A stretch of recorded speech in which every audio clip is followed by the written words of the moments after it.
I'd like to call this village board meeting to order. This is board meeting number 3085. It's November 10th, 2014. Clerk, would you please call the roll? Abernathy. Present. Kim. Here. Meyer. Here. Semple. Here. Sullivan. Here. Voss. Here. Very good. Please rise for, join me in the Pledge of Allegiance.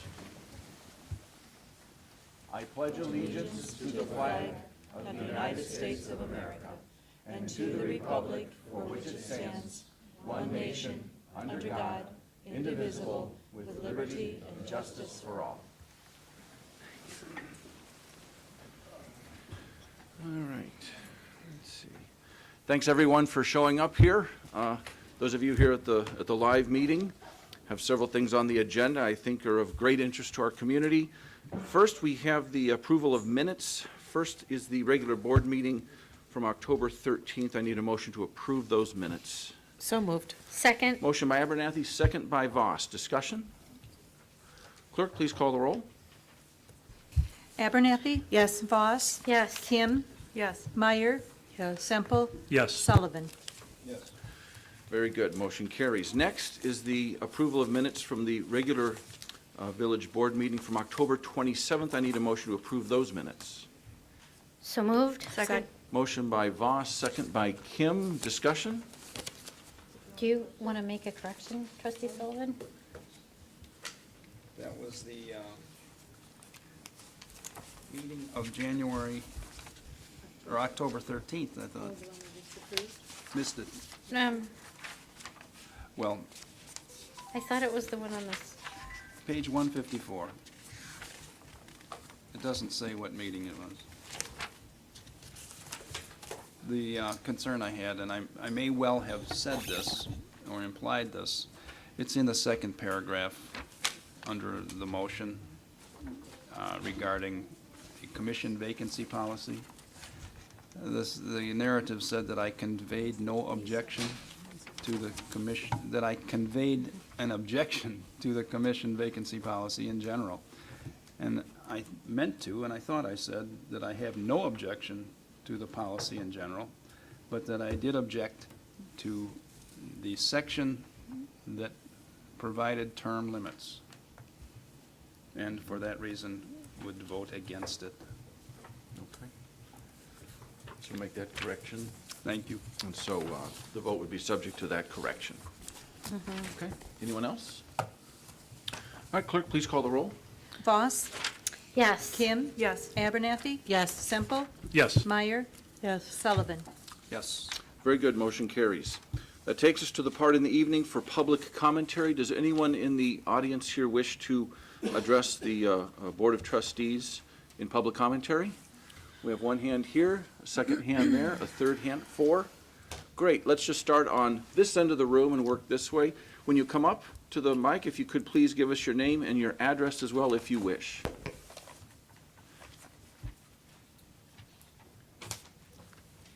Randy Paddock, 1075 Killarney Pass. If I look familiar, I was here about a month ago at a committee meeting. It is concerning Wellington, the flooding. I see there is a spot here on the docket. Am I in the wrong spot? Is this going to be addressed in this position on the docket? Yes, this is going to come up later in the evening, Do you right? want me It's to on the read- agenda. So I should refrain from comment for now, and we'll wait till it comes up on the docket. Yeah, I think that would be fine. Okay. We'll wait till then, and then Okay, we'll I give just you an wanted to opportunity at clarify that point. before I miss the opportunity. Absolutely. Okay. Okay, very good. Next, coming over, here we go. Dakota Norton, 132 Racine Place. I won't take up too much of your guys' time. I just wanted to formally thank the village for all the support in putting together the indoor farmers market this winter. Mr. Flynn, Mr. Schub-Kegel, the whole village staff and building department. I feel like I was here every other day getting one permit or another filed, and everybody was just so helpful getting everything together and getting it so we could do it all straightforward. And you know, it's been the third week's coming up, and it's been going great. So yeah, thanks to the village for their support. And give us the times and, It's every Saturday from 9 a.m. to 3 p.m., and it's right at the corner of Midlothian and 176, next to the Quick Pick behind the Grease Monkey. Perfect. Thank you. Excellent, thank you. Next, there you go.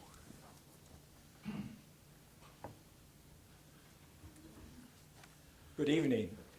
I'm here for my probably quarterly update. Yeah, need your name and, Oh, I'm sorry. Joe Schwan, Schwan. Thank you. 28630 Champions Court. My question is, again, as I come up quarterly, is what's happening at Route 176? We are now into another season. I was told that we were going to do something in the fall, and as of December 22nd or December 21st, winter comes in. Now are we going to do anything in that 176, 60, 83 intersection? I take it you're referring to the public improvements at the highway there. Correct, which I thought some year back we had you had the funding and the money and, Yeah, well, those two parts are still true. okay. We have the funding that came from the state, and it's a Mundelein project. We are still waiting for, I believe, IDOT's final approval on the project. And we expect that to happen over the winter, and we're teeing this up, I think, for bid letting early spring, start of construction in the summer. So I should come back in the spring? You should come back in the spring. You're Ask welcome that anytime, question Joe. again. Right, right. Because it's a pain in the neck to make a left turn off that 176. My next question is anything happening, they're harvesting the corn off of 60 there. Is anything happening on that piece of land across from the crossings? There's nothing more happening than the last time you were here. Well, crop is gone. It looks Well, pretty other good than this year. that, right. But nothing has, no public announcements or anything? No. no. All right, that's good to know. And I'd like to commend the police department. I read in the paper about a big drug bust in Mundelein, which they helped, I guess, the county. Congratulations in taking down those people, because we're all affected by it. And if we tolerate anything, it will affect everybody's life out here. Again, thanks for letting me comment. I'll clarify that a little bit if I may. That drug bust was led by 2 officers from our department, but none of the 21 individuals, 22 individuals, none of them lived in Mundelein. That was countywide. But we had the press conference here at our station because the lead officers were from our department, and they were working with the county task force and a number of agencies on that. And it was a job well done in that regard. So, anyone else? We had one more. Yes, sir. I have water issues. Oh, can you come on up here and, I would wait till that's the subject you guys are talking about. stormwater issues? Okay. On Wellington or around there? No, on Park and Warren. Why don't you do this now, because that's going to be a very focused discussion on just that part of town. And if you just give us your name and your address if you wish.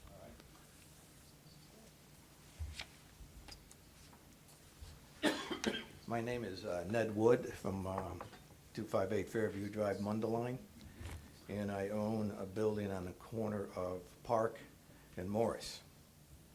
And if I may make it easier for you, I'd like to pass a few bit of information.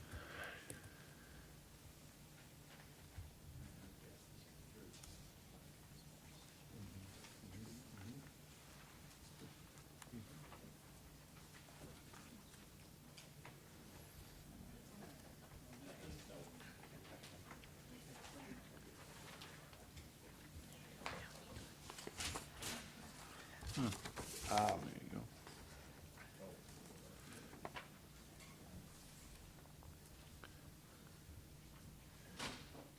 Let you look at it for a second, what this is from old downtown,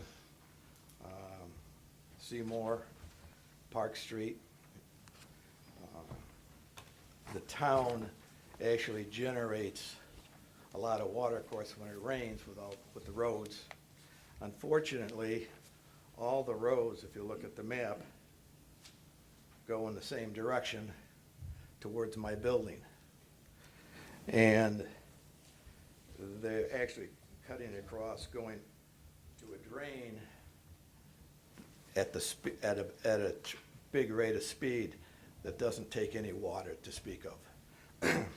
So what happens is it just goes over the top of the drain, over my little retention wall and just dumps all the Mundelein water coming in all those directions into my parking lot.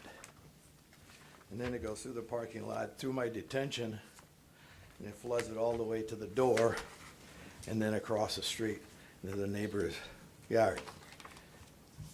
Now, for a number of years, this has been going on.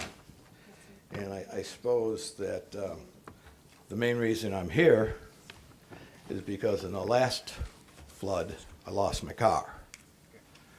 It was parked in the parking lot. And that water came over there at such a rate of speed that it just was too much for the car. And today, the cars, if you flood the inside floors, you've lost your car because of all the equipment that's in those floorboards today. So they took my car away. And the main thing that happens here is that water doesn't go into that drain, but it goes along the railroad tracks and underneath the tracks, because it's all very large rocks, and it doesn't prevent any water from going anywhere, and then totally dumps a ton of water. And what I'm here for is to see if we can't get some type of correction to divert that water someplace else besides my parking lot. There's only one drain, and that's not going to do much at all. And so I'd like to leave that with the board to look at and then maybe give me some resolve of what can be done to prevent that flooding, Okay. frankly. Have you had any conversations yet with our staff about this situation? No, I've just saw your engineering department. So you have spoken with someone in, okay, Yeah, okay. and they sent me here to present it to you guys. What? Well, yeah, that's right. We would need to, I think we would just, as a board, we would need to hear from our staff in terms of your specific situation right now. Okay. You saw on our agenda, we're addressing another part of town tonight Okay. Well. with regards to heavy rainfall. All right. Can I ask, how often does this happen in your property?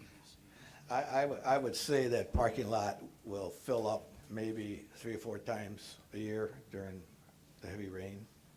And this last time, it was so much water, it really just filled it all up, and it just couldn't get out fast enough. Okay. And that water is coming down all these parking lots into a detention pond, which fills up all the way to the top. And then the only thing that saves us is the road right there. Now, if you ever blacktop that road or add any height to that road, it's coming in my building because of the tremendous amount of water that's coming from town. Okay. Well, if we could, I don't know, how do you want to handle this? I mean, we're going to have a more. It of a sounds complete like briefing. there's been contact with the engineering department, so, I don't expect a decision. yeah. It's a very similar issue to Wellington. You've got an isolated private property drainage concern that we need to address as a matter of public infrastructure being able to manage that. Okay, Okay, thank you. Appreciate it. thanks a lot. All right, let's see here. Very good, that takes us, okay, anyone else for public commentary? No one else? Okay, so we'll close the floor and move on to presentations. We have tonight with us our Lake County Board Representative, Diana O'Kelly.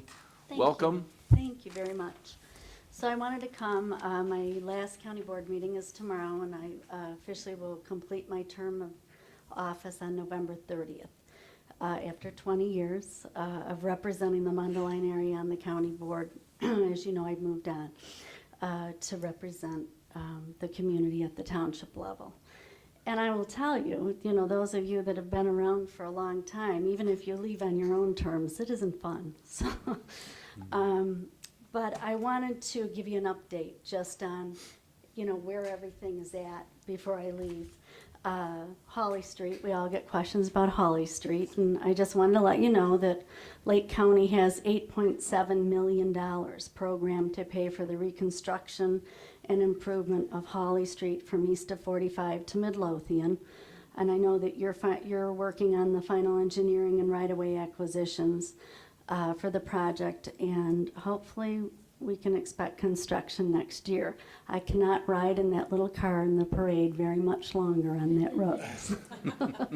So, but I just, you all were talking at your committee of the whole meeting about the cost of roads and everything, and without the 0.25% sales tax, I don't know what Lake County would have done, because that's really been the infusion of the money so that we can actually, make a difference in some of these projects. So Peterson Road, the Lake County Division of Transportation continues to make progress on efforts to widen Peterson from 2 to 5 lanes in central Lake County. The $12 million first phase of this effort from 45 to west of 83 has been under construction this year, and the project is expected to be completed in the spring. The $19 million second phase of the improvement will extend the widening of Peterson Road from 83 to west of Allegheny Road, and it includes the resurfacing of Allegheny from Peterson to 120. Lake County is currently finalizing the right-of-way acquisition for this project, with construction expected to begin in the spring. Now, this also will include a bike path. These two sections, it will take the bike path down to Beam Park. One of the projects that I worked on, and I know, Ed, you're not a big fan of my project, but when I got into office, we didn't have bike paths in Mundelein. It was, the kids were walking down, trying to get down Midlothian to school, and I worked with Mayor Kessler at the time, and I went to the Department of Transportation and I said, we really need to have a bike path that leads to the Forest Preserve, and I'd seen what Carol Calabrese had done in Libertyville, and I wanted to have it. And they said, well, Diana, if you can get the village and the park district and the library and the grade school and the high school to give us land, we'll build it for you. So 2 weeks later, I came back and said, okay, got it.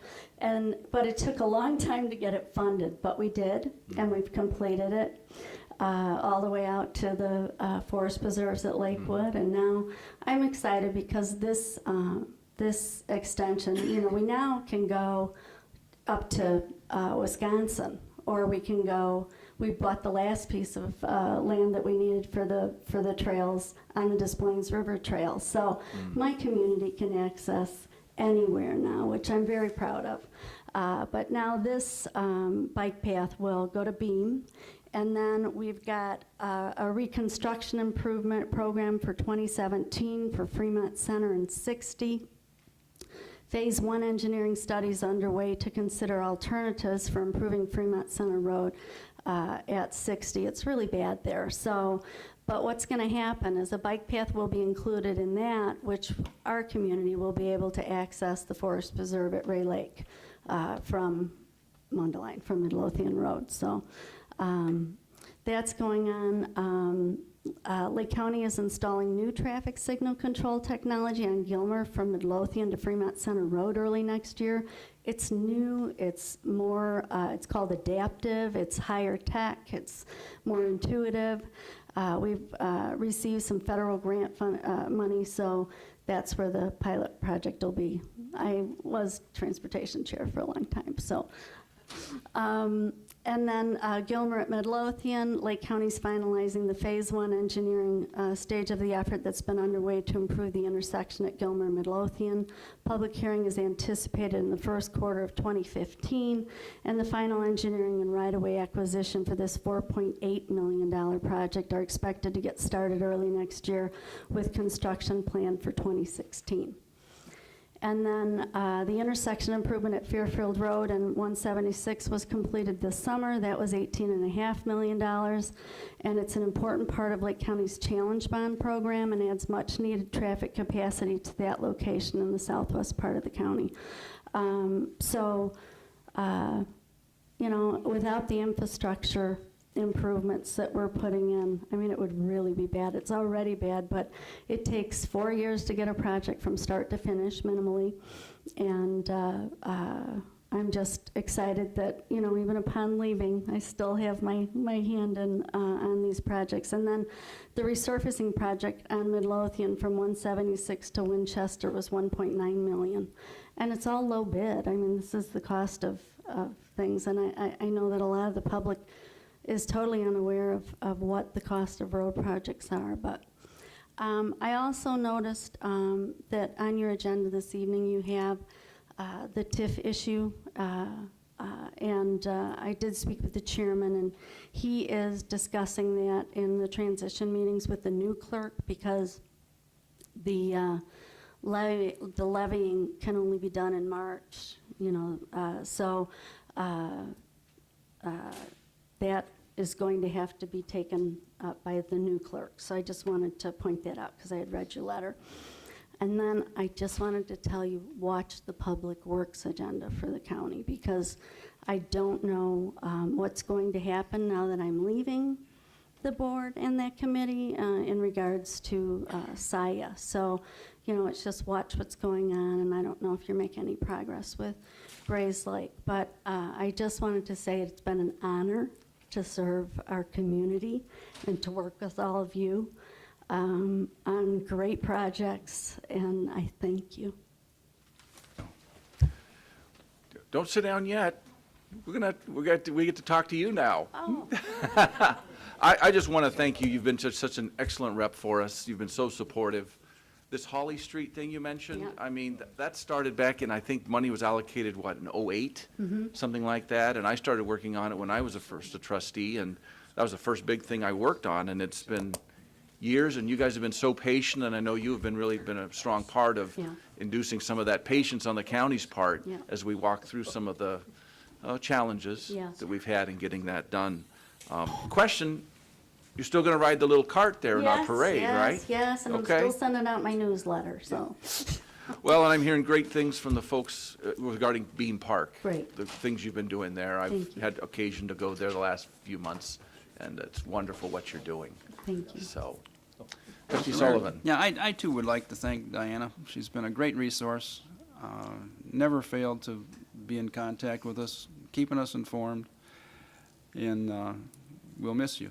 Thank you. Just one point of clarification, Yes. though, in regard to bike paths. Yes, I love bike paths, but I wish everybody would use them. And the way- yes, I do too, but way- you know, the your way to son do is the that- state rep, he maybe could get that law changed. The way to do that is to make them alongside the Yeah. traffic right away, the vehicular right away, not off on the side, because, They don't bikers ride don't on use them them. then either, Ed. It's amazing, isn't it? yeah, Yeah. right. Yeah, but You thank spend all you. this money for bike paths and We they do. don't get used. No, they do get used. Not like they should. How Well, many? those bikers that are in the little spandex shorts, they Yeah. don't want to ride on a bike path. Of And you know, course not. well, years ago, I was the first one at a scene when the guy got killed on Hawley Road in front of Countryside Golf Course, and I just gotten that bike path in. And there he They was, refused to. riding not on the bike path. Yep, middle of the I road. remember that. Mhm. Okay. Thank you again. Thank you. Thank you very much. Yes. I've enjoyed it, Up. yes, oh, yes. Just before you go, Yes. so, you know, it's, I don't want people to think that we're losing you and your Right. services because you. you are with us in Fremont Right. for the majority of Mundelein, and you still do great things for us, and we appreciate that. So we're not saying goodbye. No. You're just transitioning. Yes, yes. But with that said, I think that you deserve Thank you. recognition.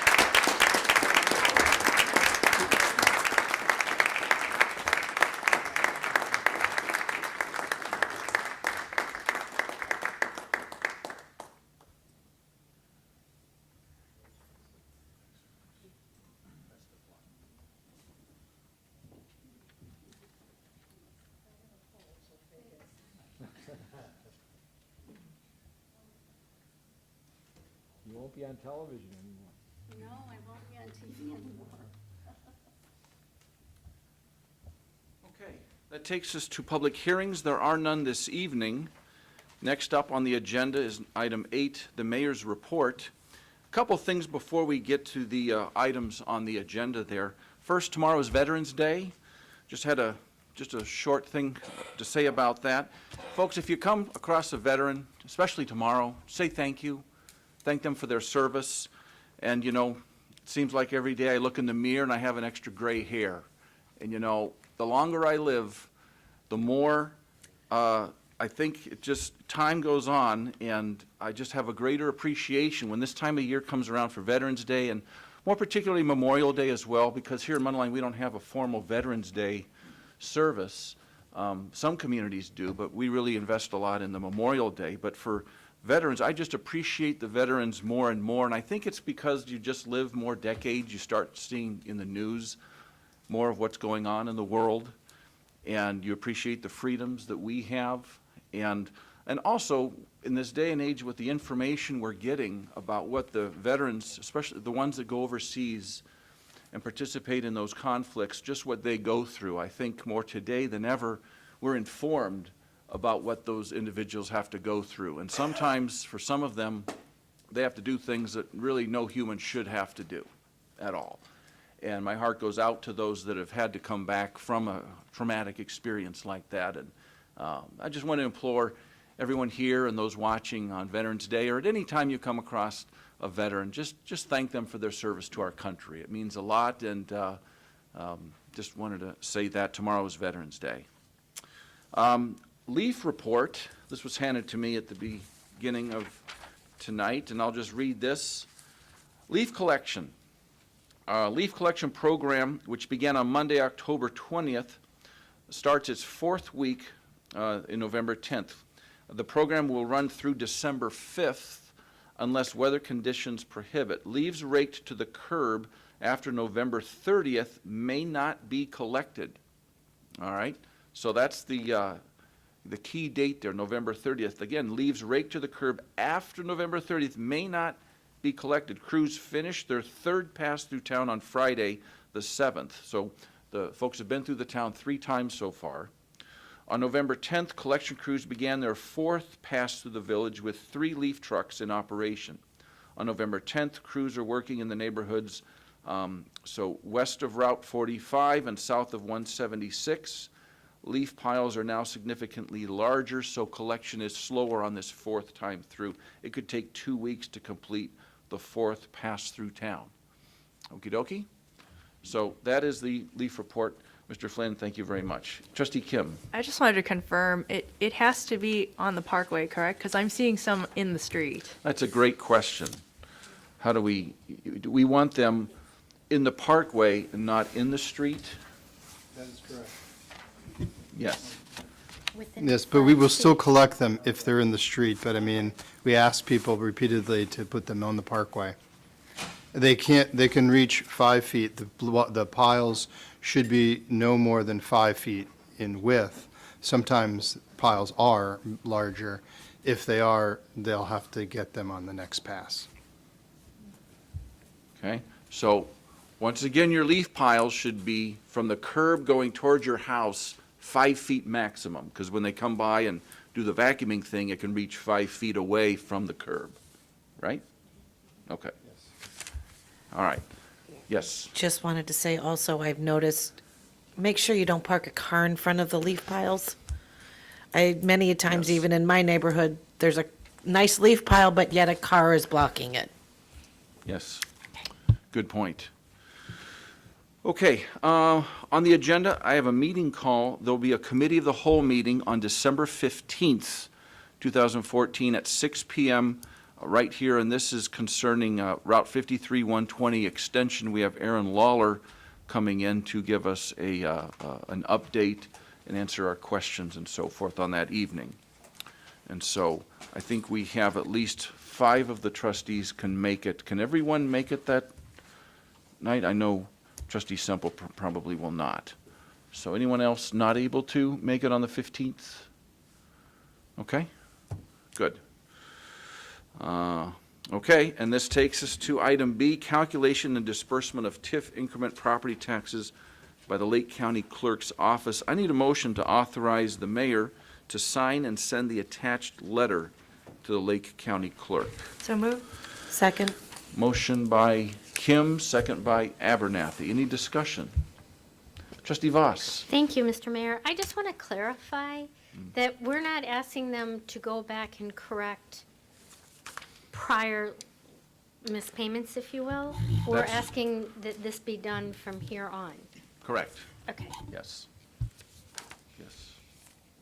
Is there a reason that we wouldn't request? That they- Back payments? Yeah. And if we feel that they've paid us in error, and according to this, I mean, that's a big number, why would we not ask them for Well- money that we should have received? Well, Well, we can, one of the things that, first of all, this has never been brought to the clerk's attention formally. There's been a lot of conversations with the Village of Beach Park, and I think maybe Round Lake Beach as well. And so our letter is simply requesting that they change those calculations going forward.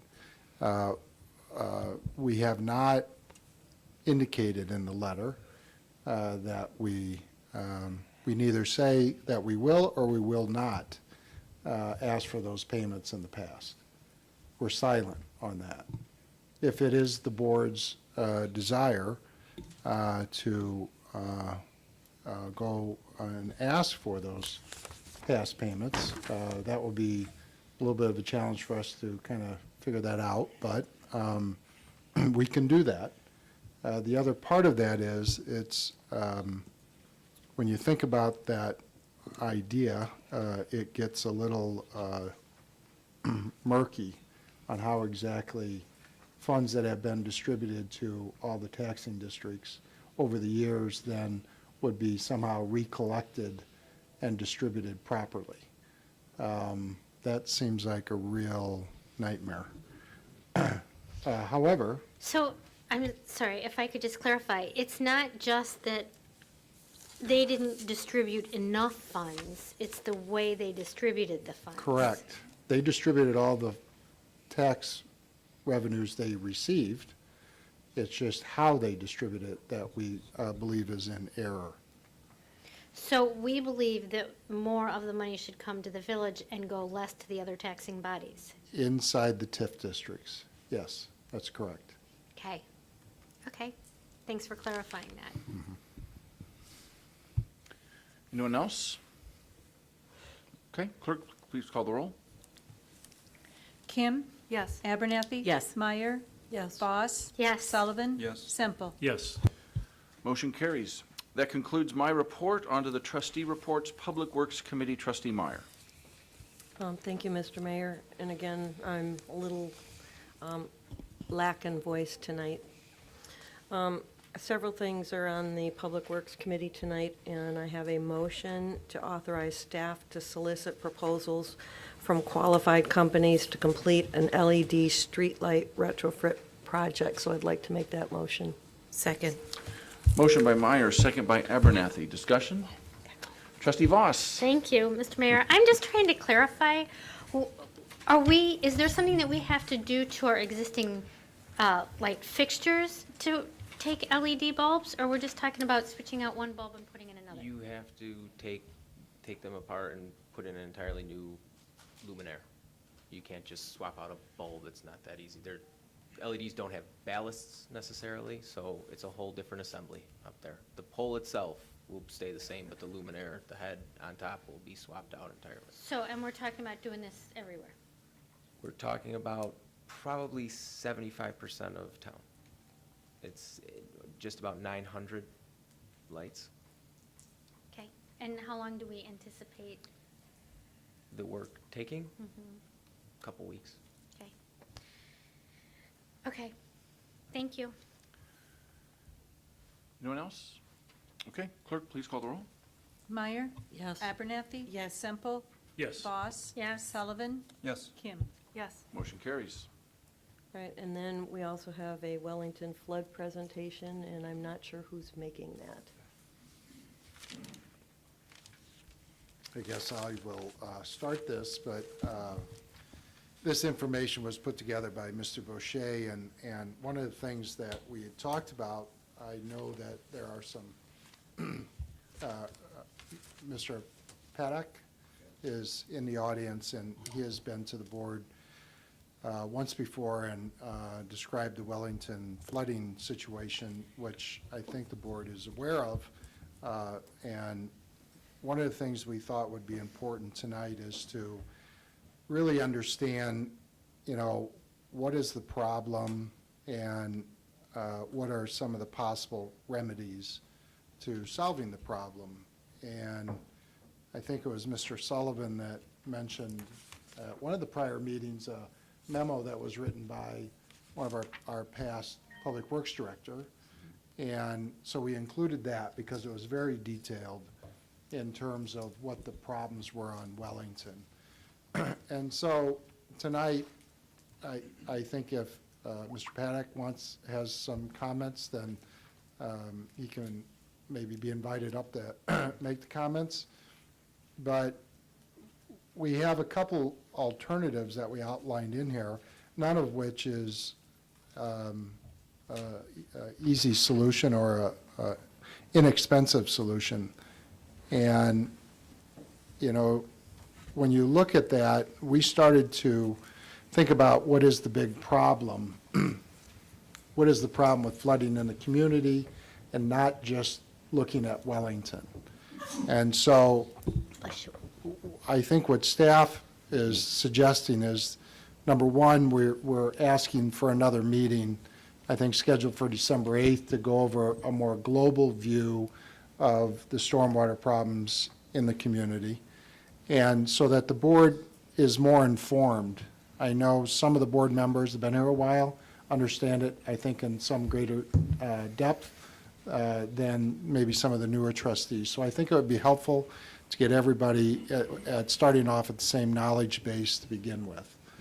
And then talking through collectively maybe what the best approach would be to solving these, I'd say, village-wide problems, and not focusing in on small ones.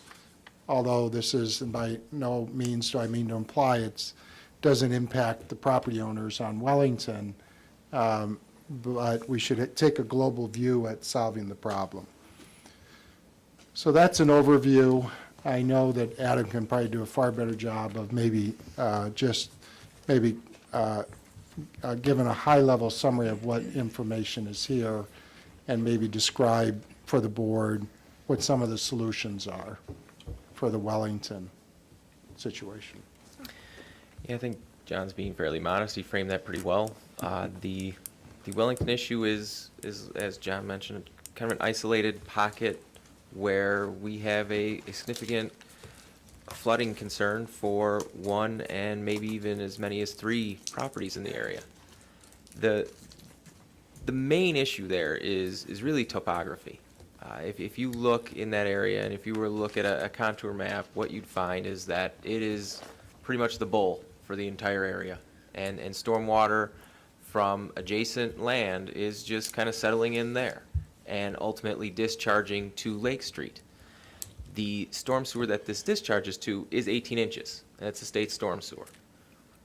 That state storm sewer isn't designed to accept this off-site flow. That size is for what they thought was necessary to convey the stormwater from the right-of-way on Lake Street, probably not even today, probably 30, 40, maybe even 50 years ago. So it's an extremely undersized receiving outfall, coupled with the extremely undersized 12-inch pipes that are part of the network within Wellington that cause, along with topography, kind of the perfect storm. You have a heavy to moderately heavy rainfall events that cause significant ponding in the area, and then when you get to very large events, they start to impact the homes themselves. We presented those alternatives within the memo to be able to rectify this solution.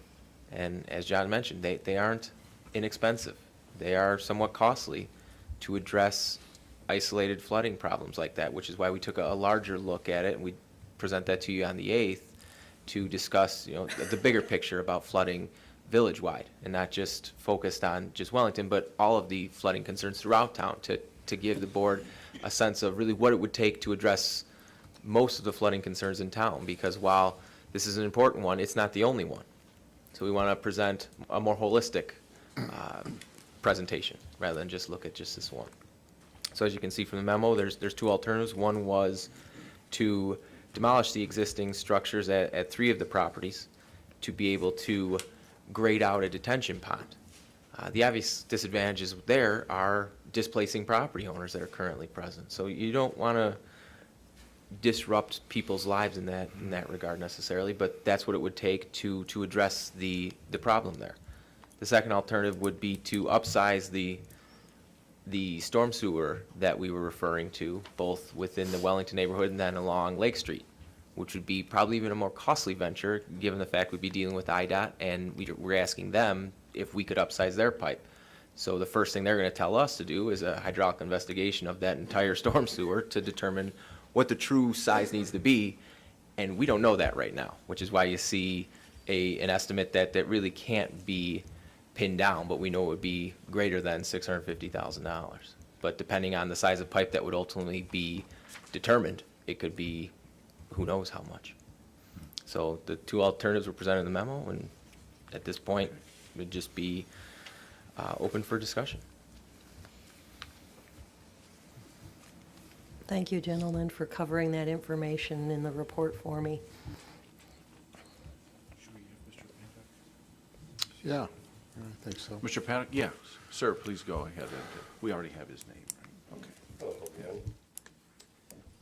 again. I've talked to Mr. Flynn, Mr. Lobido, you, various people on this matter. We had email contact. You may not remember Trustee Sullivan, but it was a while back. Of course, we've talked to Ms. Kim. We've been through this. To me, we've lost a definition here between the last meeting and discussions we were at and today. This was universally described by all participles as the last worst flooding area in Mundelein up until today. Now, we're saying that now we're backing off and we're going to investigate the whole town again because there's other situations. I'm curious, maybe you can answer, how did it go from the last major flood area, which would indicate to me on a priority list, instead of going through another study and we're going through to check the cost of this and that, and it just keeps tumbling in no man's land. How did it go from the last major flood situation to part of a global situation in the town? To me, that indicates that the severity of the problem or the perception of the board or Public Works, whatever, that the severity is sliding back down where it's been for decades, and that's down on the bottom. Maybe, I mean, I'm just not getting it. I can answer that. I don't think we said that. I didn't say this wasn't the worst or the second worst flooding problem in town. Did you say you didn't say that? Yeah, I didn't say it's, I said we need to take a global look at some other problems that we're having, but I'm not saying that this isn't a major problem for you on Wellington. No. In previous conversations, I think it was stated by both you, I know for sure, Mr. Flynn and my wife was present, we had the conversation, that the exact description was this is the last major flood problem in the town. We've addressed all the other major headaches, and this is the last one. Yeah. To me, I thought, I mean, maybe we're talking the same thing, and I'm Yeah, misunderstanding. I think we're saying the same Yeah. thing. We're not saying that, I'd be careful to say this is the last major one, but Right. nothing is usually the last, but. I don't have a gun, I'm not gonna shoot you. No, I'm just, Point being, as priority, I just have a tendency over the years, over the decades, we've called, we've complained. It happened 5 times this year. If anybody needs to look at pictures, I have another copy. I've provided them. I'm sure all trustees looked. My concern is the priority level of this always hangs in a discussion limbo of what we can't afford to do, so let's not do anything. I just don't see any forward movement. I would, maybe a better way to describe it is, I think the Wellington flooding problem, I'll use that description, connects itself to other things that cost money as well. And so to solve the Wellington problem, we should take a global look at it and make sure that the board understands how the Wellington problem is connected to this, is connected to that, is connected to this other thing. So that's a more global look at it, instead of coming in and solving the problem at whatever the address is. Well, the vicinity of Yeah, the whole- right, solving that, and then not thinking about anything else, and then later coming in and saying, oh, we got a problem over here now, oh, now we got a problem here. We should look at this all at the same time, but what I would say is what's driving this is the problem we're having on Wellington. And on the 8th, I think we're going to be able to connect those dots a little bit more clearly when we have some time in a committee meeting, not in a public board meeting. Right, and I apologize so, if I no, it's- misinterpreted you. No, My it probably needed concern- further My explanation. concern level is very high, and I just have one question for, I'm sorry, I don't know how to pronounce your name, Bochi? Bochet. Have you investigated over and above an expensive either addition, expansion, whatever the pipes, have you even put in the mix any less expensive option like a big vault or anything on that order? Remember I had mentioned that and the escape pipe like Chicago uses when the sewer mixes in and I mean, has there been any other cheaper alternatives thought of except for something that costs $1 million? Any sort of vault like you're discussing or shallow tunnel as you're discussing would really be more costly than some of the alternatives we're talking about here, which were surface detention. You're talking about underground detention, which even gets more costly. So unfortunately, what you're talking about requires space, which requires land, which requires us to purchase the land. And it's just not present right now in the village right-of-way, so we'd have to obtain the land to do it. And as you know, those lots on Wellington aren't large, so we'd be impacting most likely the buildings themselves, which we'd have to buy the whole lot, which then, you see the domino effect that starts to happen as the numbers start to build. You mentioned a date, and I'm going to leave now, but you mentioned a date of another meeting. Is there some Yeah, that's way going to that- be a committee of the whole meeting on December 8th, 6 p.m. before the regular village board meeting. We'll meet, like we did tonight, before the meeting, to just have a committee of the whole meeting, which is the board meeting, which is the board, just coming together for typically 1 or 2 topics, and that evening will be just a briefing on a more global view of our stormwater utility. Would our attendance be accepted? Or Sure. Would it be acceptable to Sure. keep an eye on? Yeah, I would just, one note, though, that if there is any discussion about land acquisition, that would be in closed session. I understand that. We're just trying, and I don't want to delay the meeting anymore, we're trying to keep a handle on this, and I thank you for calling and keeping us informed as you're doing. If you can guarantee that you will give us an update, or if we should be present, or if we shouldn't, just please let us know, because it's serious, and we want to make sure we get it taken care of. Yeah, we'll certainly keep you in the loop. Okay, thank you very much. Okay. Thank you. Mr. Boucher, is there anything else for tonight? No. And that would be all I have, Mr. Mayor, for tonight's report. Could I Okay. ask a few questions on the Wellington? Sure. Sorry. Thank you. with the 2010 data that was provided, I was just wondering which one of the conclusions or the proposals, did they act on any of these? Yes. Which one did they choose to do?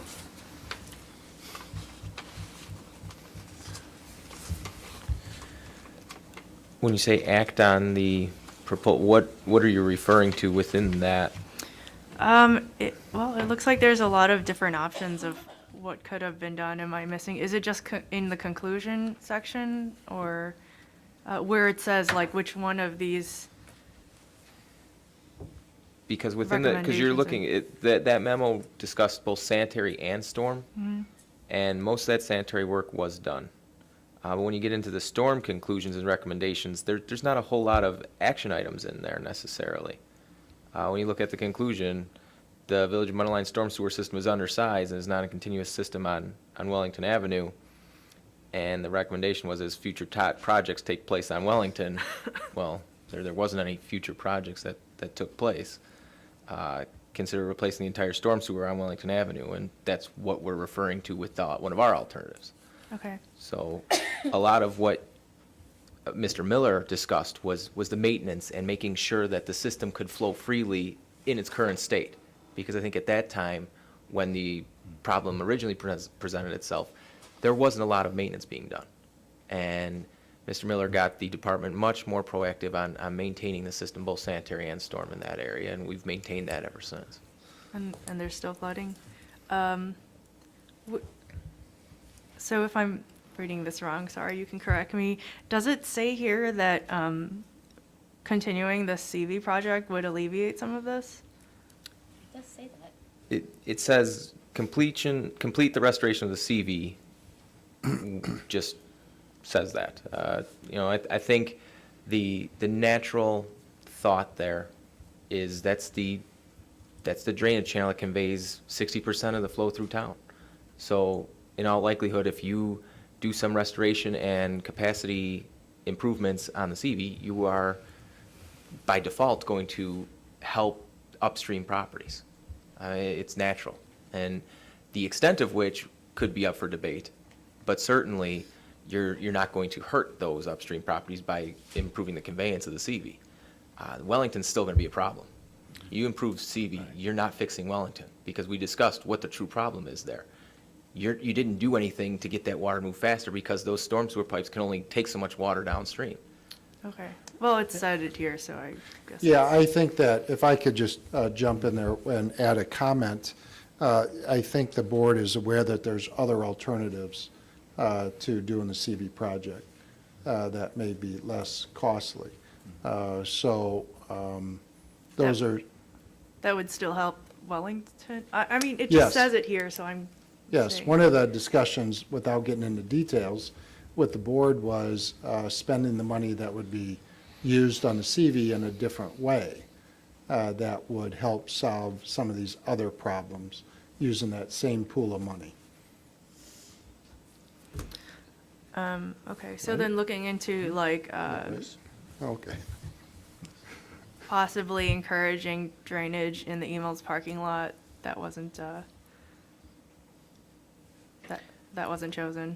I mean, that's private property, right? So Yeah, and I maybe don't like- know that we'd ever consider just pushing a problem downstream or to adjacent property. One other school of thought was, let's look at Prairie and reroute this stormwater to Prairie. Well, that's just pushing to a different problem instead of really looking at the nature of the problem and investigating it at a more holistic level and determining what's the best way to approach this, rather than just say, okay, this property has a problem, let's just push it away and make sure it goes away from this property. That's not the right way to do it, and you're just going to potentially hurt someone else downstream. So we want to take a more holistic approach and look at it in its entirety.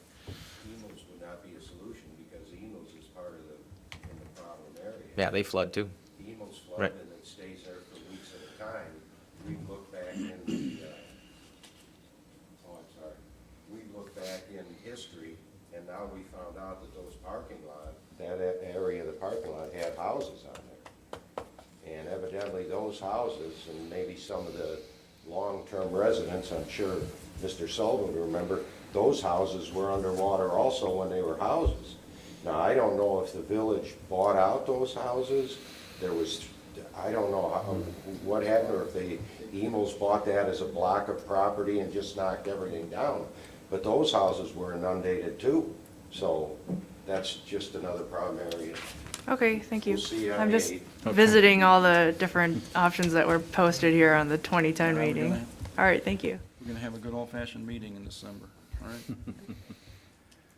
If there were anyone here wishing to speak to us in regard to that levy right now, perhaps you might invite them to make a statement or ask a question.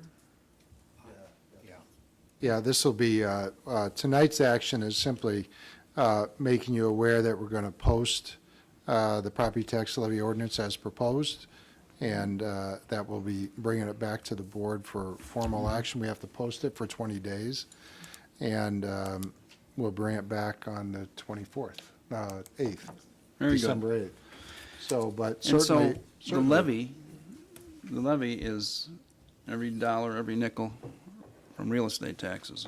And it's what every taxing body, whether we're a school, a library, a village, a fire department with a separate taxing body, we approve the dollar amount that we're going to collect from every real property in the village of Mundelein. And for the last 3 years, including this 4th year, the amount we are going to request, and we will collect every nickel of this, will remain the same. It will not change. That amount for the last 3 years, and that amount is proposed this year, is $11,850,206. That's made up of a number of funds, including our corporate fund, with which we operate the village, our pension funds, our municipal retirement fund, our road and bridge fund. Some of these have gone up. They have had to go up because of the mandates to pay the retirement funds and to collect an amount that is ordered. The one fund that has gone down in the last 4 years considerably, almost $400,000, from $6,523,000 and some to $6.1 million, is our corporate fund. That is the fund with which we operate the village. And so I'm happy to say that the levy will not go up, but of course, it's still an enormous amount of money to be collected from real estate taxes, and I wish it could be substantially less. But if we are to provide the public services that are expected and to obey the mandates that we are ordered, it has to be this amount. And so, I will make the motion to authorize the posting of property tax levy ordinance for the current fiscal year, beginning May 1st, 2014, and ending April 30th, 2015. Second. Motion by Sullivan, second by Abernathy. Discussion? Okay. Clerk, please call the roll. Sullivan, Yes. Abernathy. Yes. Semple, Yes. Voss, Yes. Kim, Yes. Meyer. Yes. And then apparently I have to vote too, and I vote yes. And so now comes a motion also in regard to a tax levy, and that's to abate a portion of this levy. This in regard to the money needed to pay down bond obligations and principal and interest. We have done this also for as long as I can remember, and hopefully we will continue to abate that amount, and that is what we're telling the county treasurer is, don't send us that money. And so I'll make the motion to authorize the posting of an ordinance providing for the partial abatement of the levy of taxes for the bond levy fund of the Village of Mundelein, Lake County, Illinois. Second. Motion by Sullivan, second Second. by Trustee Meyer. Discussion? Okay. Clerk, please call the roll. Sullivan, Yes. Meyer, Yes. Voss. Yes. Abernathy. Yes. Semple, Yes. Kim. Yes. Lentz. Yes. The third item we have here is our 6-month analysis of our funds, expenditures, and revenues. Lots of numbers on this sheet. We have a motion to accept the 6-month financial report, and I'll make that motion. Motion by Sullivan, second by Meyer. Discussion? Clerk, please call the roll. Sullivan, Yes. Meyer, Yes. Abernathy, Yes. Kim, Yes. Semple, Yes. Voss. Yes. Motion carries. A fourth motion is one to now direct staff to accept credit and debit cards at the Village Hall in regard to the payment of obligations. This is something we have not done in the past, other than we've allowed credit card payments to be received over the internet electronically, but not at our counters. And is this going to include police department payments, fines, that sort of thing? Or just Village Hall? Plan is just to start at Village Hall. Just Village Hall, just at that desk Correct. over there. Okay, very good. So I'll make the motion to direct staff to establish a system whereby, for a convenience fee, we will accept credit and debit card payments at Village Hall. Second. Motion by Sullivan, second by Trustee Meyer. Discussion? Yes. Trustee Kim? I believe it says for no convenience fees in the document.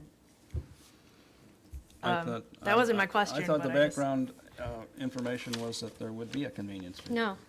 No? I thought that's what it said, I'm sorry. Nice try, though. I'm not sure what it says, but we plan to charge a convenience fee for the use, but we'll continue to not charge a convenience fee for the online That's right. yeah. use of credit cards. So to clarify then, if they come in to use their card, they will pay a convenience fee. Correct. Can you clarify, of these 3 merchant services, which one did we choose? Well, we haven't chosen anybody still yet, doing but it. we're zeroing in on WorldPay. Seems to be one that we're taking a close look at. Great. Do you also know which cards we would accept? Or which, I'm looking at my finance director. It'll be all major credit cards. okay. All right, thank you. Yes, Trustee Voss? If, on tonight's bill pay list, there is a charge for bank card processing center for $5,600. That's not what, is that a fee that we're paying? Well, that's staff credit cards. Okay, Those are that's staff staff credit. credit cards? Yeah. Okay. So it said somewhere, I thought that I had read what the charges were that we were anticipated paying. Do you know that? What it costs us to accept credit cards online? Each card will charge us a different rate, but it's about 2 to 3% of the Yeah, transaction. I get that. Okay. I don't understand how much it is. So are we being, we're not charging a convenience fee if they pay online. Is that convenience fee that we're not recouping $5,000 annually? Do we anticipate it's going to be $50,000 annually? It would depend how many people charge their water bills in front counter, but we anticipate probably 25 to 30,000 annually. And can you tell me why we are charging a convenience fee if you come in and pay in person, but not if you pay online?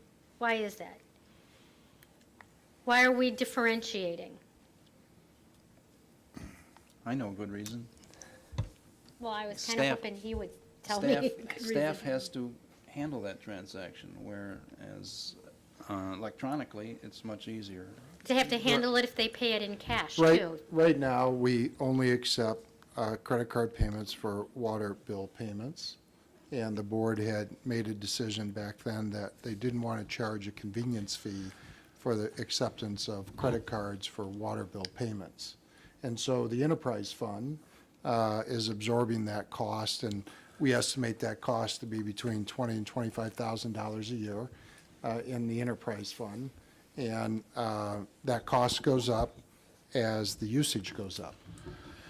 So we may revisit that when we do accept credit card payments for things other than water and sewer bills, such as online permit issuance.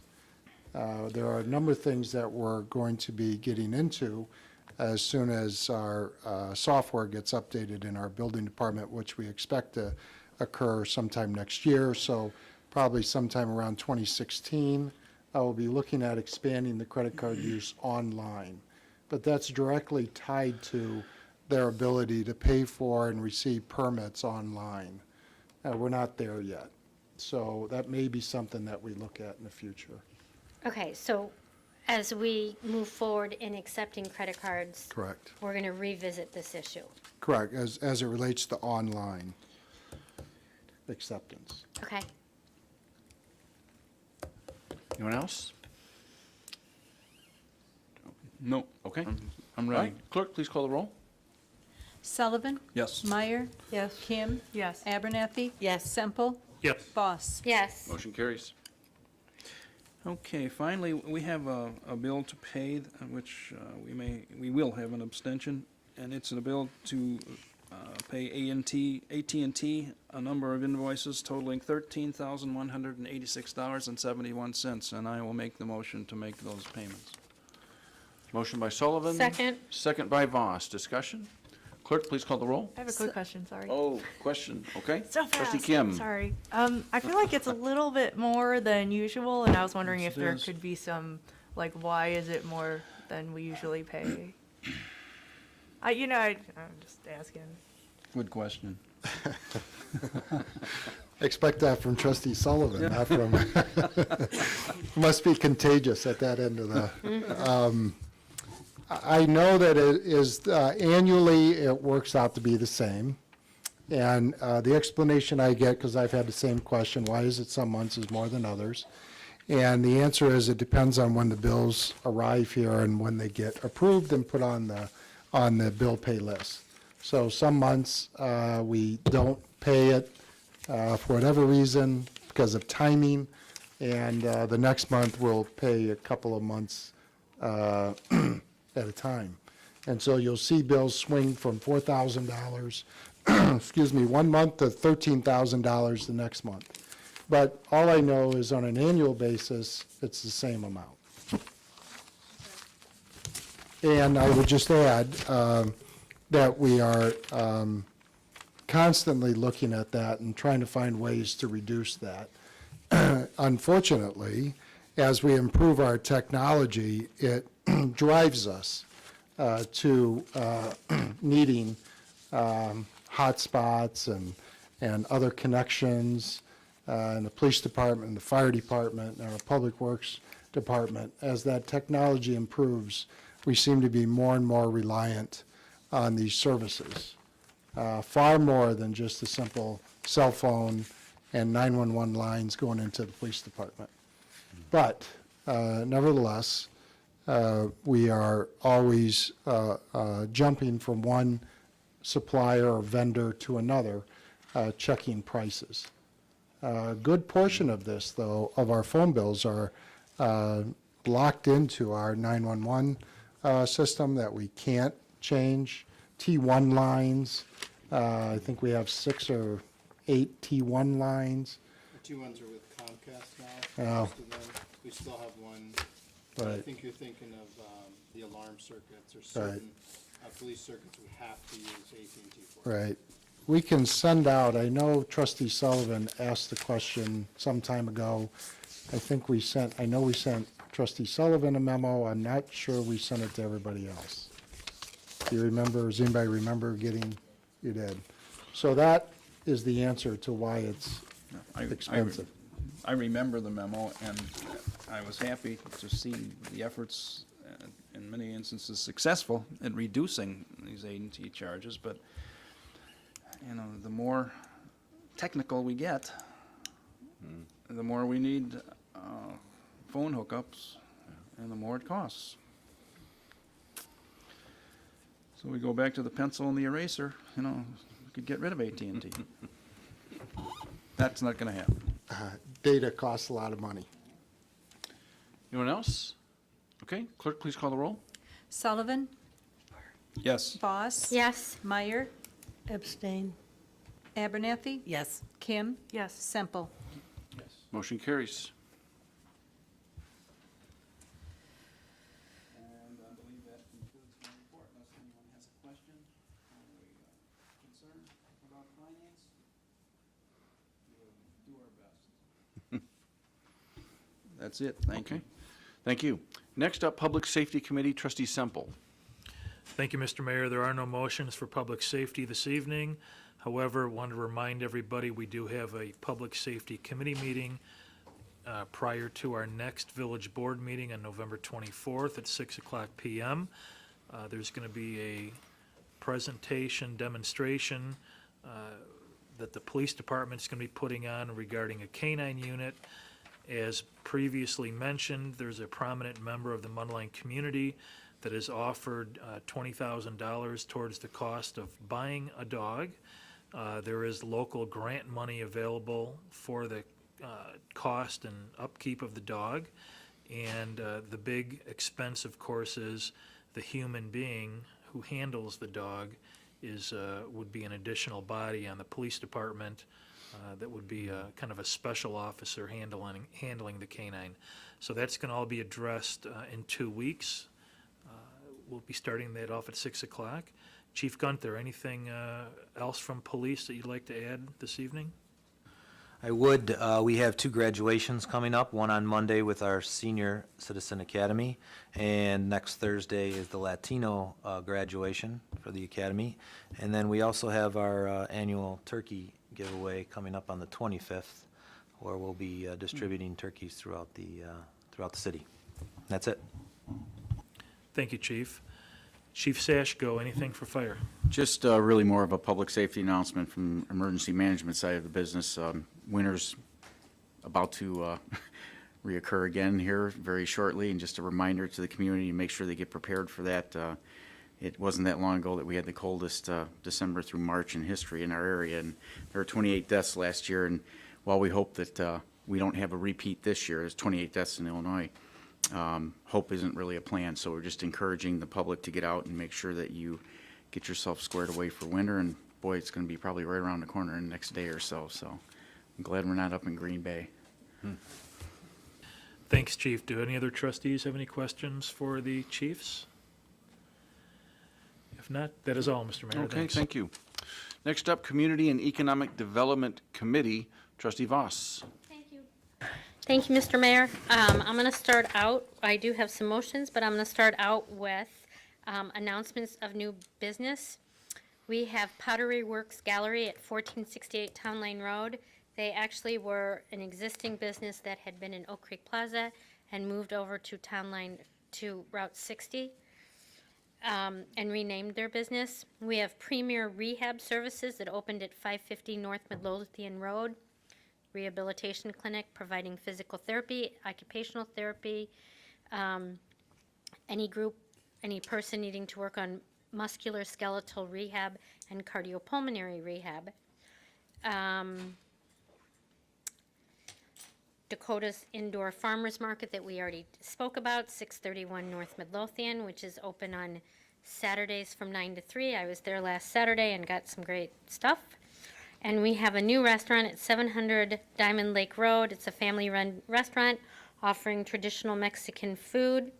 Its specialty is goat-based meals, named cabrito, a very popular food in the northern part of Mexico. So, as always, we encourage our residents to shop in Mundelein and dine in Mundelein. So, on tonight's agenda, I have a motion to pass an ordinance granting an encroachment variation regarding the property at 663 Countryside Highway. I will make that motion. Motion by Voss, second by Abernathy. Discussion? I just want to remind the board, even though I made this motion, I'm going to vote no because I don't believe that we understand what a justification of hardship is, and I will work with staff so that we can do some type of presentation to the board regarding the difference of what harm would it do and justification of hardship. Anyone else? think we understand hardship, we just may not necessarily agree with it. Well, again, then as I stated last time, we need to reword the ordinance so it can be something that we can follow. Okay. Clerk, please call the roll. Voss. No? Abernathy. Yes. Semple. Yes. Meyer. Yes. Sullivan. Yes. Kim. Yes. Motion carries. Thank you. Next on the board, on the agenda, is a motion to adopt a resolution approving and authorizing the execution of public land donation agreement between the Village of Mundelein and Oak Creek Plaza Limited. And I will make that motion. Motion by Voss. Second. Second by Abernathy. Discussion. Yes, please. Yes, trustee Voss. I'm a little bit confused because in these documents that we have before us, the dates aren't always in sync. At the bottom of, or in Article 5, it says the end of calendar year 2015. Somewhere else, it says on Article 9, it says June 30th, 2015, and then December 31st of 2015 twice. So I'm concerned that we don't have all these dates in sync, and that it would be appropriate to make sure that we're all talking about the same date.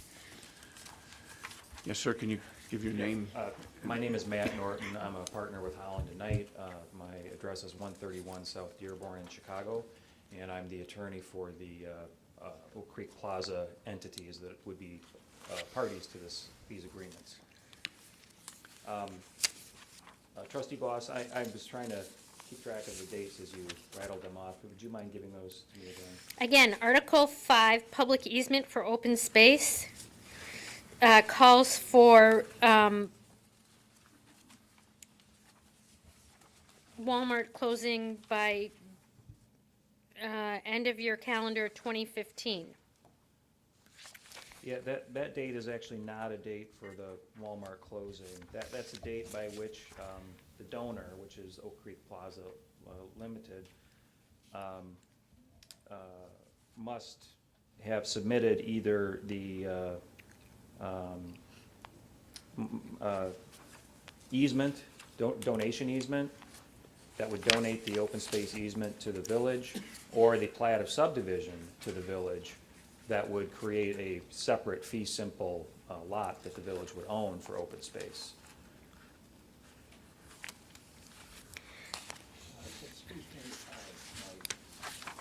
Thank you.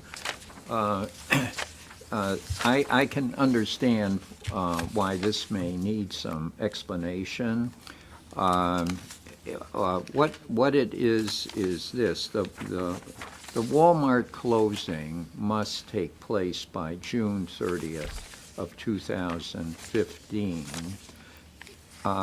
and that date can be extended, but only with the approval, the reasonable approval of the village, if it proves to be necessary to do so. However, it cannot be extended beyond December 31st of 2015 under any circumstances. Now, what we're talking about in Article 6 is the right of Oak Creek Plaza to donate this, either this fee simple piece of land by way of a dedication in a plat of subdivision, or to donate an easement covering that same piece of land if for one reason or another the plat of subdivision cannot be completed by the end of 2015.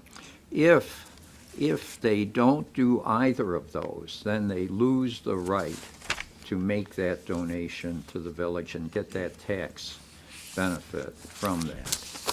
So what we're talking about here are two different dates, but they concern two different items. Okay. Okay. Anyone else? Yeah. Trustee Meyer. I'm limiting my comments because the more I talk, the worse I get. I don't support this because I don't support the economic incentive agreement plan. I'm not going to restate all the reasons why it's in previous records. I just don't have the voice to do it tonight, but I think everybody has heard those many times before, and I still stand by those.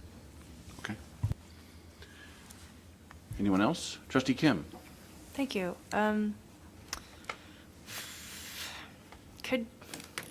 I read through this, but I don't see like a red-lined version. Is this different, or how is this different from the one that we had approved? In April? Yes, thank Yes, you. okay. Because it There's a looks- comparison that I did between the public land donation agreement, which is what you're considering now, and the economic incentive agreement, which you'll be considering next on the agenda. Taking those two documents, reading them together, I compared them with the term sheet that was approved by the board in April. And they tracked the term sheet, and I indicated which paragraphs and articles in the term sheet were covered by the provisions in the two agreements that are under consideration tonight. The only item that it did not track on was the mandatory closing date for Walmart. In the term sheet, that was December 31st, 2014. In the two agreements, it's been extended to June 30th, 2015, with the provision that date could be extended only with the reasonable approval of the board if necessary, but no later than December 31st, 2015. That's the only difference between the term sheet provisions and the provisions that are in the two agreements. Then I'm not sure if it's more appropriate for this one or the next one, but if we're, are we effectively then extending the time that we gave them to do the creek? Yes. The creek moving. I mean, Oh, that's yeah. basically what it is. That's what I figured. But Yeah. so we're extending that time that we gave them because it was a time limited. If you don't do it by this time, you don't get this incentive type. Yes, yes, Okay. that's correct. And the times for doing that work have been tied to the Walmart closing. In the term sheet, they're still tied to the Walmart closing. It's just that Walmart closing is going to be later. That's the sale transaction. Is it anywhere near in sight? Can I ask if? I think it is, we're closer. Will there be another extension request? With the approval of these two agreements, you will be significantly closer. Okay. All right, thank you. So, if I could, I'm with Trustee Meyer. I didn't support the first agreement. I don't support this one, and not in small part. Part of the compelling argument that was made about this agreement was that it would provide incentive for the landowner to strike a deal with Walmart and get Walmart closed. And it was important to get them closed and started sooner rather than later. So I am particularly displeased that this pushes that close date and the revenue that it would bring to the village so much further out. So the property owner has moved out the tenants. We've lost the income from that, and now we are putting off even further the opening of Walmart. And I think it's certainly not in this village's best interest to keep extending that date out. So I'm with Trustee Meyer. I'll vote no. Anyone else? Trustee Sullivan. Well, certainly there have been times I would like to jump off the cliff too. But if you think that the Walmart project is a good project, and we've spent how much time, staff time, legal fees to date, jump off the cliff and vote no, and throw it all away. Because the future of that site is uncertain at this point, unless Walmart develops it. And so I will vote yes. Thank you. Anyone else? Really not thrilled with the characterization, Mr. Sullivan, and if I had a voice, I would speak further to that, but that really has nothing to do with jumping off a cliff, and the decisions and the way that Trustee Voss and I are voting were made based on some very intelligent reasons and considerable discussion as we were the negotiating trustees on that committee. So I don't take it quite as lightly as you're trying to put it across. Okay, but my perception is that it's self-destructive, that there is no reason to give up on a project that I think we all value. That's my perception of voting no on this question. But someday when your voice is back and my voice is back, perhaps we can talk more. Thank you. If I could, just maybe a little bit more clarification. First of all, I don't think that voting no is throwing it away. It's saying that we're not happy with the terms that you've come to. We like the original terms better, from my point of view. The second thing is, Trustee Sullivan, I've sat on this board with you for a long time, and there are plenty of times that we have on this board allowed each other to vote in a manner that befits our conscience and sends a message that we want to send, and we rely on the rest of the board to understand that. And I've done it for you plenty of times without suggesting that you were jumping off a cliff, and I think that you could return me the favor in this instance. All right, I'm sorry. That's the Thank you. perception. Thank you. All right, anyone else? Okay, clerk, please call the roll. Voss? No. Abernathy? Yes. Sullivan? Yes. Semple? Yes. Kim? No. Meyer? No. Mayor votes. Mayor votes yes.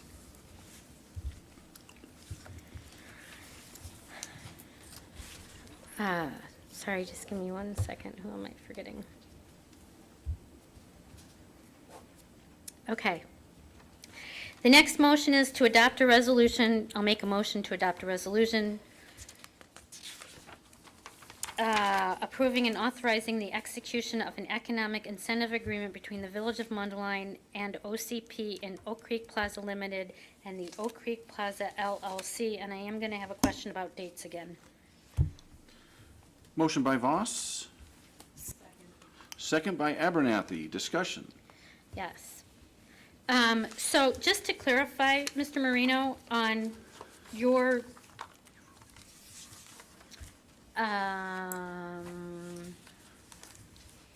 no, I guess this is from Victor, though it's Exhibit 9.D.3, talking about the differences, I believe, and in it, it references paragraph 12 and the purchase of Walmart on the site by December 31st, 2014, which was then changed. So this is just pointing out, this is one of those places that Right. we made a change. Right.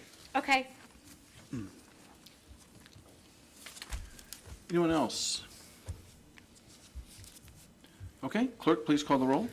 Voss? No? Abernathy? Yes. Meyer? No. Sullivan? Yes. Semple? Yes. Kim? No. Mayor votes yes.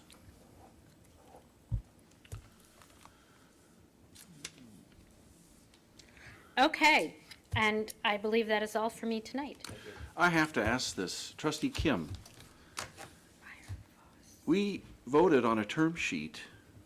Tremendous effort has been made on the part of our attorneys to adhere to the term sheet, and tonight you voted no.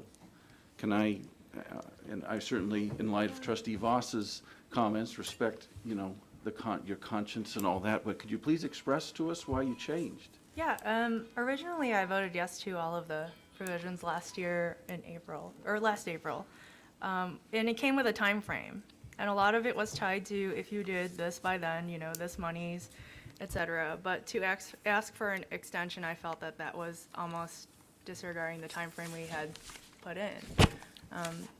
While I understand the gravity of it, you know, it wasn't because of Trustee Voss, but as she had mentioned, it doesn't mean that, no, we won't do it. It would be, no, like, maybe, you know, we could change this time frame, or, you know, there would be some way to negotiate, but it was just, I didn't agree with the fact that we had incentives put in place with timelines, and then all of it to be like, you know, let's just keep extending it. In which case, you know, we could extend it to infinitum. So that was just my piece, and like, I was all right with the original agreement. And I had figured we would have moved forward, you know, and everything still hasn't, so. Okay, thank you. Trustee Kim, Communication and Marketing Committee. Thank you, Mr. Mayor. I just have a few updates from Marketing and Communications. Let's see here. We're rebranding with our, the village facility signage. So that will all be replaced. You're going to see winter banners throughout the village on our light poles. And we're going to have a new format for the e-newsletter, and the winter quarterly newsletter is going out.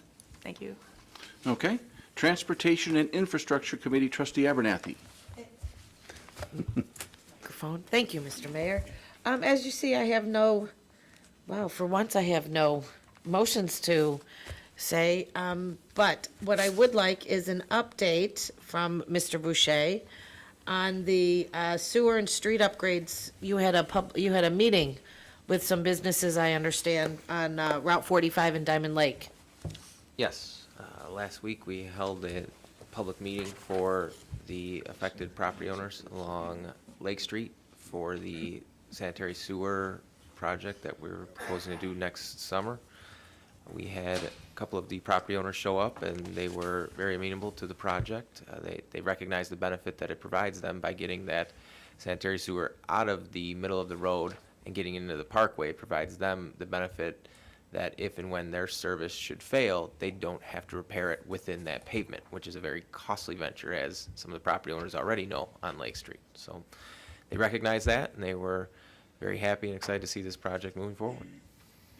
Wonderful, thank you. That's all I have for you, Mr. Mayor. Is that it? Okay. That is. Takes us to item G, other reports. Does any trustee have any other item to bring up? Questions, comments, other reports from any other trustee? Nope. That takes us to the omnibus vote items. We have 1, 2, 3, 4. 4 items on the omnibus vote list. Does any trustee wish to pull any of these 4 items? Number 1, please. Trustee Sullivan wishes to pull item number 1. Anyone else? Sorry. Yes, item number 3. Trustee Voss wishes to pull item number 3. Anyone else? Okay, so I need a motion then to pass omnibus vote items 2 and 4. So moved. Second. Motion by Abernathy, second by Voss. Discussion? Clerk, please call the roll. Abernathy? Yes. Voss? Yes. Semple? Yes. Meyer? Yes. Sullivan? Yes. Kim? Yes. Motion carries. That takes us to item number 1, Trustee Sullivan. Yes, thank you, Mr. Mayor. This item is a motion to pass an ordinance consenting to the admission of additional members, namely Volo and Wakanda, to the Central Lake County Joint Action Water Agency. As I understand it in reading these agreements, that they are going to pay some $5 million up front, and they are going to then pay an additional $2,800 for every water hookup that they have in their villages, Wakanda having far more than Volo. And this indebtedness will be paid in 3 payments.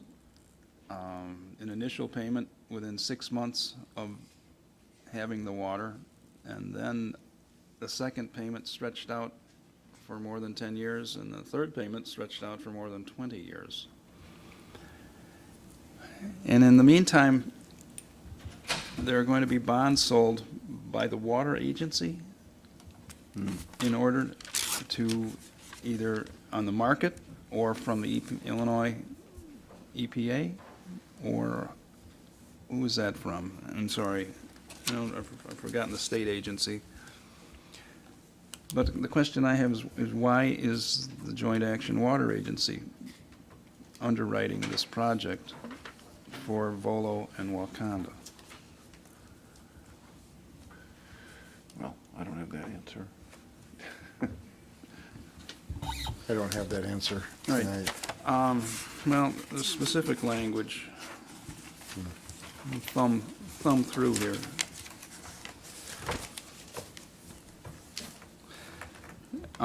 This page 15, item, section 4.2, part B, financing plan options.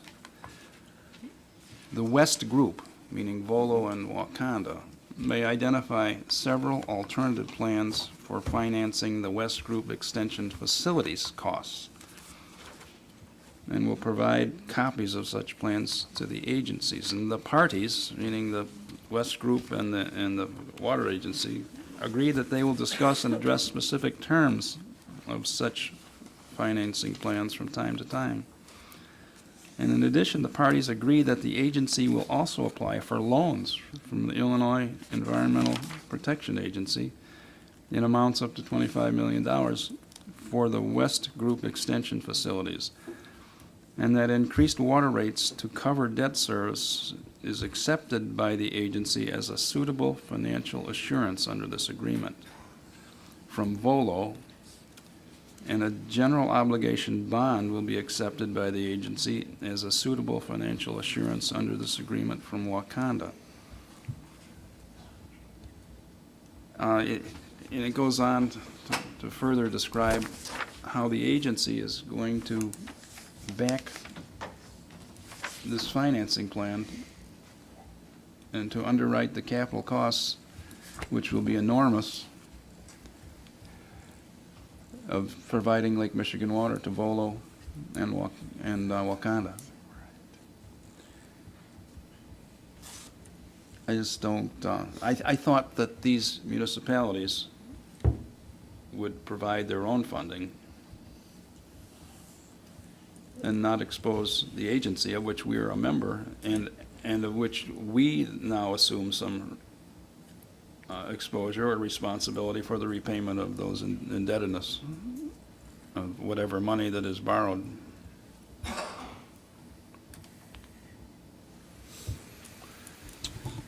I would suggest that you pull it off the agenda and have us get some answers for Is you. there a time thing where this has Yeah, to? do they need an answer? I haven't. Well, yeah, I apologize. I didn't read this till today, and I'm tardy. As far as the IEPA loan goes, the reason JAWA has to apply for that is because they're the ones that are going to be constructing the work. So the Okay. applicant has to be The agency JAWA. The agency is has- doing the construction Yes. work. And they will formulate a bid proposal, and they'll accept the bids and let the bids and finance the whole thing. Subsequently have to apply to the EPA for that. Okay, but then this arrangement wherein the debt service is being paid.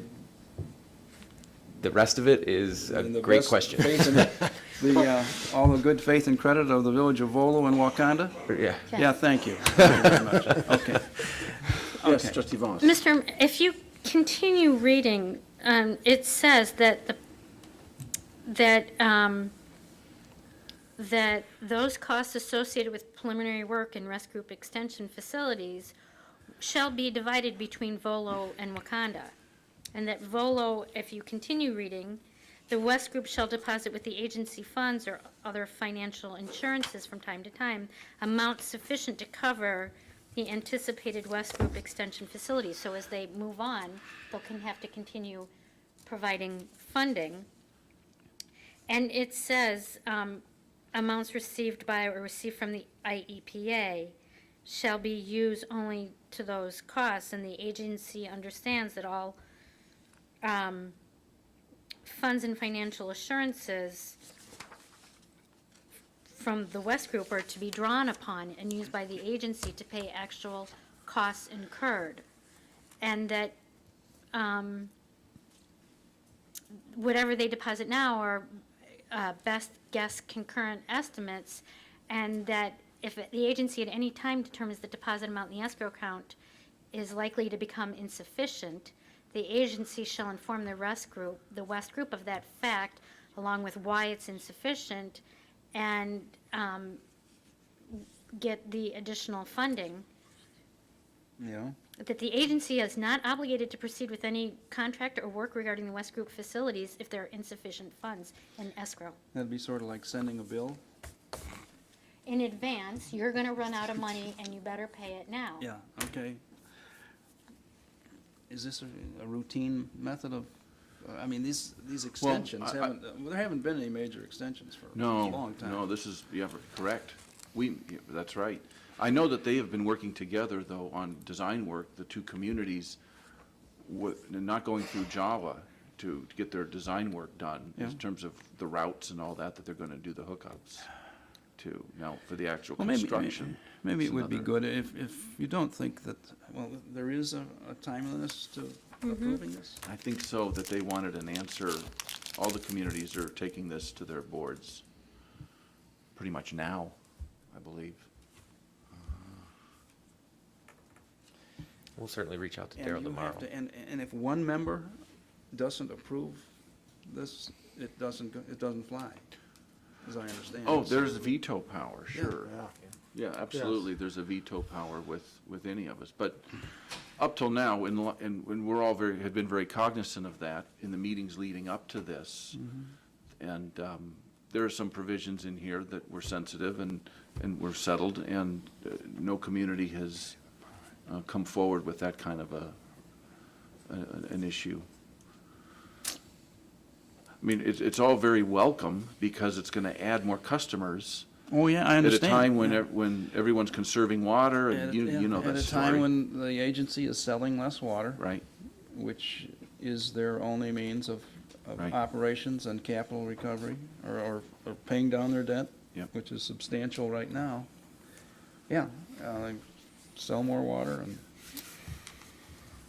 they'll be in better condition. But they're going so far out, and the cost is so great.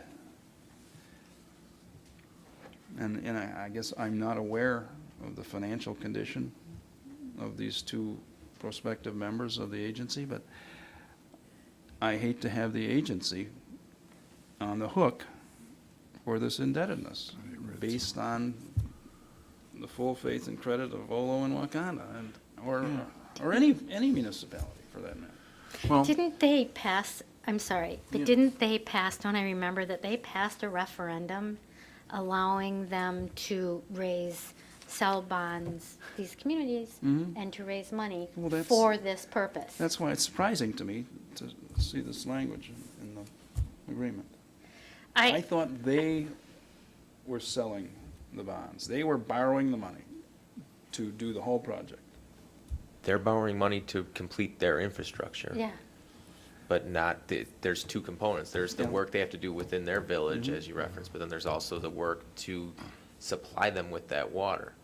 That's the portion of which that Jawa is underwriting, as you said. We'll reach out to Daryl and see what the answer to that question is tomorrow. But I can tell you for sure, the loan issue is because as Jawa's a party that's going to be doing the construction, we need to be the applicant for the work and ultimately the low interest loan. But your question's valid, and we'll see what Jawa Okay, says. so maybe that's makes me feel better that they are borrowing. I know they're borrowing the money to bring the pipes to town and put in whatever stations they need.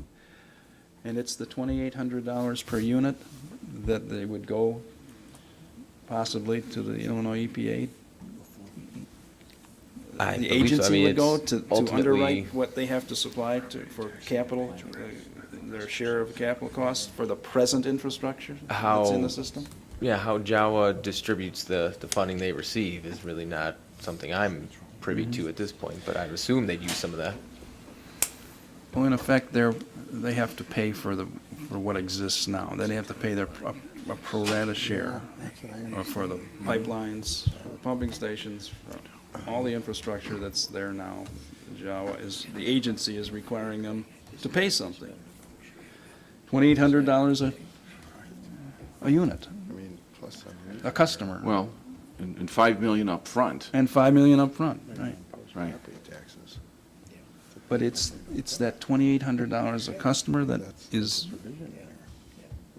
possibly coming from the EPA and borrowed by the agency and guaranteed by the community. Yes. Right.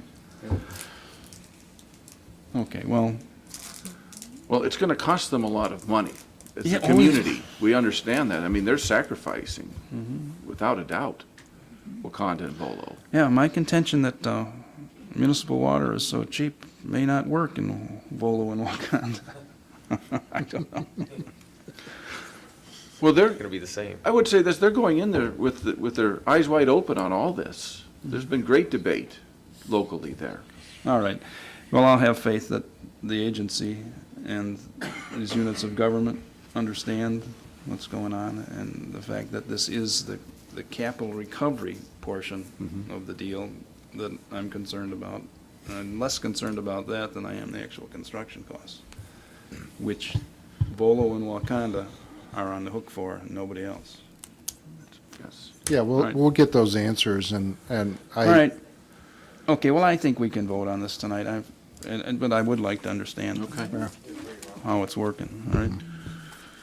Okay, anyone else? Okay. So, can you make a motion to, I'll make the motion to whatever item 1 is? pass number 1 on the omnibus agenda. Second. Motion by Sullivan, second by Abernathy. Further discussion? Clerk, please call the roll. Sullivan? Yes. Abernathy? Yes. Kim? Yes. Semple?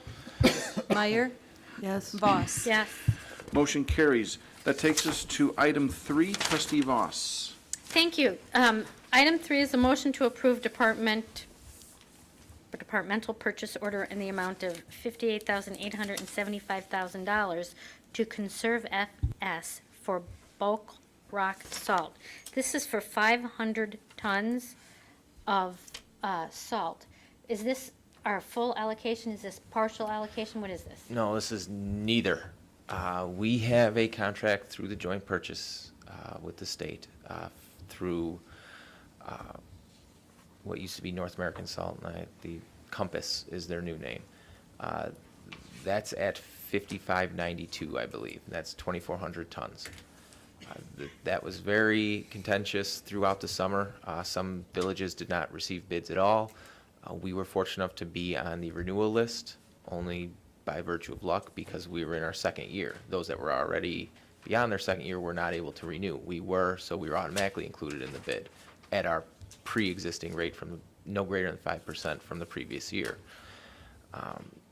Salt is very difficult to obtain right now, as you can see by these bids. These were actually better than current market rate of about $140 a ton, and the state has yet to deliver to any municipalities in the state of Illinois. They can't get any trucks to deliver. So we are getting pretty nervous about that. So we tried to leverage some of our existing buying power to obtain some salt from a vendor outside the joint purchase, just to make sure we have enough going into the season, because we don't know when we're going to get that state bid salt. So we purchased some from Conserve, as you can see from the PO, about 500 tons, just to make sure we have the bin fully stocked, ready for the winter, which ends up at a blended rate overall of about $65 a ton, if you include this plus the state bid salt. And so how much salt, when we get our state allocation, should it ever arrive, how much more are we getting? About 2,400. We were allotted 2,400 tons. Whether or not we'll receive that is a mystery, because like last year, if you got to your 100%, once January hit, they weren't providing you with the 120% that you previously had contractually obligated. The state said, nope, you're done at 100. So, I know that we don't have any way of predicting what the weather will bring for us, but in an average winter, how much salt do we need to make it through? 1,800 to 2,000, somewhere in that range. With this 500, we will have approximately 1,900 tons in the barn. And if we do get the additional 2,000 for 2,400 from the state, do we have a place to store it? Yes, because as the season goes by, we'll be using the salt that's currently stored, and then we will have that stocked for the upcoming winter, which we anticipate prices being in the hundreds to $150 a ton for next season. So we'll be in a better position to leverage last year's salt against next year's winter. So can I just ask, I know that we ran into a shortage last year, and they're talking about it continuing this year. Is this something that is mined or created? Probably a little bit of both. If you look at it historically, you see about every 4 to 6 years this happens. You felt it in like 08, 09, right around there. You felt it again back in like 2002, 2003. So it's pretty cyclical, so you can kind of expect it. There are circumstances sometimes that expedite that. You've heard things like the barges can't get up the Mississippi River because the river's frozen. 2008, 2009, there was more of a Central Management Services snafu with the bid, but it's fairly cyclical. Okay, well, with those questions answered, I'll make this motion. Thank you. Second. Motion by Voss, second by Abernathy. Further discussion? Yes, if I might. Yes, Trustee Sullivan. It is true that we changed our protocol in regard to how we spread salt 5 or 6 years ago. We are still doing a good job of conserving, and in fact, that number that you mentioned, 1,800 to 2,000 tons, is substantially less than we might have put down on our roads 5 or 6 years ago. Oh, substantially less. You're putting closer to 3,000 tons 5 or 6 years ago. Right. And I appreciate that. Thank you very much. I just had a, Yes, Trustee Kim. thank you, Mr. Mayor. The conserve in Chicago, will we be going to pick this up, or will this be delivered? It's delivered. It's delivered. It's delivered, okay, because there is a conserve in Wakanda, and I was just wondering, if both were bid and this was the cheaper, or it just happened this way? It doesn't. It's the company. It's just the company. I mean, they don't discriminate where they're going to be providing us with the salt from, and most likely it's probably not coming from either of those locations. Okay, all right, thank you. Okay, clerk, please call the roll. Voss? Yes. Abernathy? Yes. Semple? Yes. Meyer? Yes. Sullivan? Yes. Kim? Yes. Motion carries. That takes us, oh, good. So that wraps up the omnibus vote items. Going to village staff reports, village administrator, Mr. Lebedo. I have no report tonight, Mr. Mayor. Okay. Village attorney, Mr. Marino. I have no report either, and I understand there's no need for an executive session. Okay. Village clerk, No report. no report. All right. Any other business? Item 13. No? Okay, I need a motion to adjourn. So moved. So moved. Motion by Abernathy, second by Trustee Kim. Discussion, all in favor? Aye. All opposed, same sign. Thank you very much. We are adjourned. Thank you, everybody.